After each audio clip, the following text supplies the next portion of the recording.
What's up, y'all? And today we're in another video. Today's video we're gonna learn on how to determine the steps in a catalytic cycle, a catalytic mechanism, a catalytic process. You can call it whatever you want, but we usually refer these to as catalytic cycles. And so in a catalytic cycle, we usually start off with a species called the precatalyst. We load this precatalyst into the reaction, and then the precatalyst generally gets converted to the actual catalyst that will be used to run the reaction, the catalytic reaction. And so I have my precatalyst right here. We're going to convert this precatalyst to a catalyst species through a ligand dissociation step. So we're going to lose a ligand. The electron count will reduce by 2 electrons, because this is an L ligand. And because the electron count reduces by 2 electrons, this catalyst becomes much more reactive, and it can be used to run in a catalytic reaction. And so just to reiterate, once you lose this ligand, this catalyst forms this species, which we refer to as the catalyst, and it becomes much more reactive. And so just to put it out there, this is an L ligand, this is an L ligand, this is an L ligand, and this is an X ligand. Okay, and so the transition metal configuration for this would be ML3X.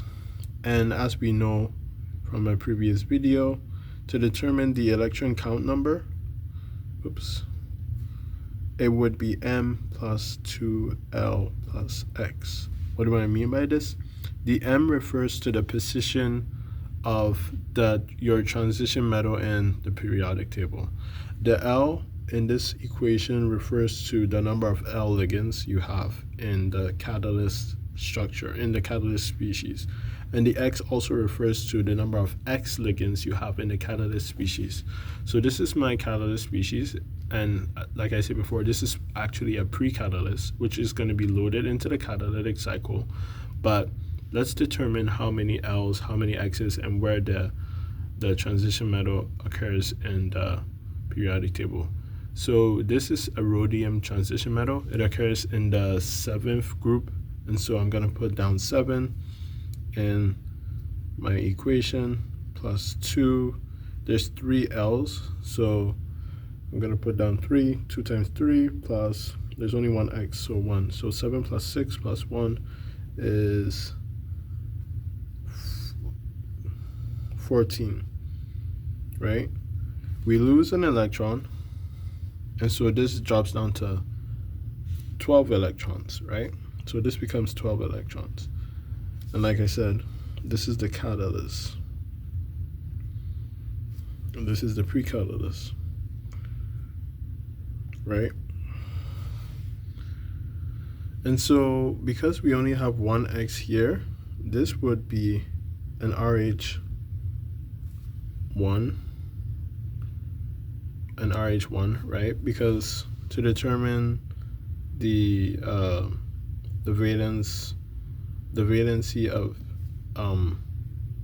a metal species, the valence bond number is equal to X plus 2Z. We don't have any Z ligands, but we do have 1 X, so it's going to be 1. Therefore, my rhodium should be plus 1.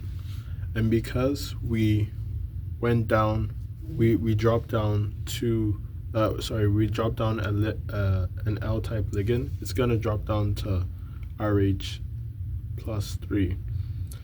So this is going to be our catalyst. This is our precatalyst.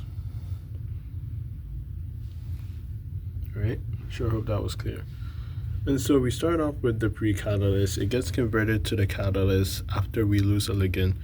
And then there's this step. There's this step in the catalytic reaction. Okay. There's the addition of hydrogen. This addition of hydrogen will invoke an oxidative addition to occur. And we know that this is an oxidative addition reaction because of the product which is formed. We immediately have two hydrogens added directly to the metal center. So that's an oxidative addition. And the way we can also determine that this is an oxidative addition is because there's the addition of two ligands, so that's why it's referred to as an oxidation, and the metal center itself gets oxidized, right? So let's just keep that in mind. So I'm gonna state this out to be an oxidative addition. In an oxidative addition, we usually have the loss of two electrons, right? Sorry, the gain of two electrons actually, because of the two ligands attached, right? So that should make sense. There's two ligands here, H and H. And not only that, but this is in oxidative addition reactions, there's a change in the electron count number. So it's going to be +2 from 0 to +2. And then there's also a change in the ligand bond number. So we just added two ligands, which were two hydrogens. And so it's going to move from 0 to +2, depending on what you had initially. So if you had 0 ligands and you added two ligands onto your metal center, it's going to move from 0 to +2. But in this case, we actually had like three ligands, right? So if it's going to be +2, we now have a total of 5 ligands associated with the metal center. So in oxidative addition, the electron count increases by 2 electrons, and the ligand bond number increases also by 2. And so we go further in the mechanism. We realize that there's the addition of this ligand. This is an alkene ligand. This alkene ligand was added directly to the metal center, and so I'm going to label this as a ligand addition, right? This is a ligand addition because it was added directly to the metal center. And this ligand specifically is it's an L. It's an L ligand because it was because of the pi bond. And so we got this species, and then we further move on in the reaction, and we notice that the alkene ligand has been reduced to an alkane ligand, a straight chain alkane ligand. In this step, I would infer that this is a 1,2 insertion reaction. So I'm getting to that. I'll explain that in a minute. 1,2 insertion reactions involve the reduction of an alkene to a straight chain alkane.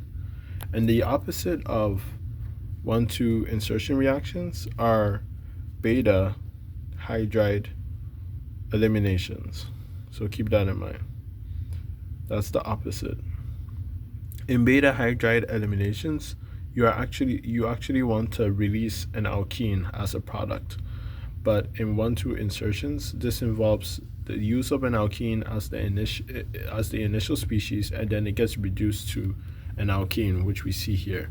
And let's see how it's going to get reduced. So essentially in insertion reactions, we label this carbon as 1, this carbon as 2. Usually the carbon labeled as 1 is the less substituted carbon, which we can see here. It only has 2 hydrogens and no extra groups, unlike the carbon here labeled 2, which has a whole R group, which means this one is much more substituted than this one. This is less substituted than this one, if that makes sense. Okay, so in a 1,2 insertion reaction, the carbon 1 gets attached directly to the metal, and the carbon 2 gets, and the ligand on your metal gets transferred and migrates to the carbon labeled 2. So I'm going to explain that. So this is a ligand on the middle, and we're gonna just eject that out. It's gonna get ejected, right? It's gonna disappear, and actually it's gonna migrate all the way to this carbon. That's where it's gonna migrate to. That's why this step, this type of reaction is called a migratory insertion. Specifically in migratory insertions, we can have carbonyl insertions, which are usually one carbonyl 1 insertions. We can have a 1-2 insertion. We can also have a 2-1 insertion. But in this case, this is a 1-2 insertion.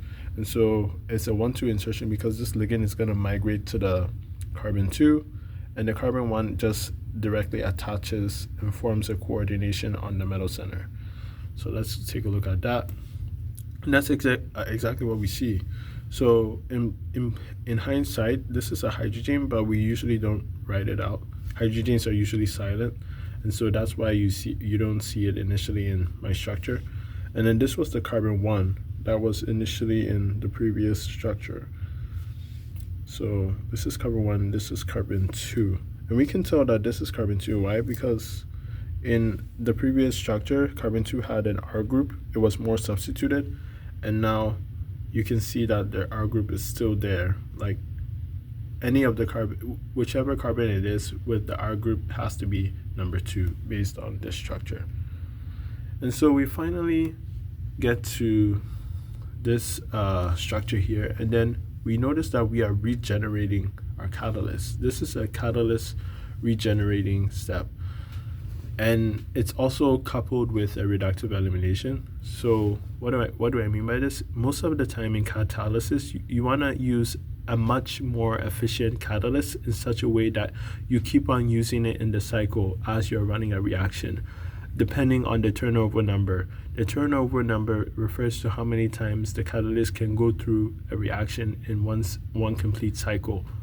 So a really, really good catalyst would go through the cycle over and over and over, like maybe 100 to 10,000 times, depending on what catalyst you're looking at.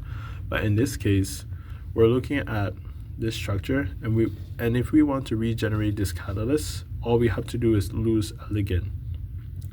And so because you're losing a ligand, this is also referred to as a reductive elimination, because the loss of specifically two ligands, the R group and the hydrogen, will result in the formation of that product. So when you look at this, we're gonna eject this out. We don't want that. And we're gonna eject this one out. We don't want that either. And so you end up with just 3 ligands. So initially you had 5, including the H and the R group.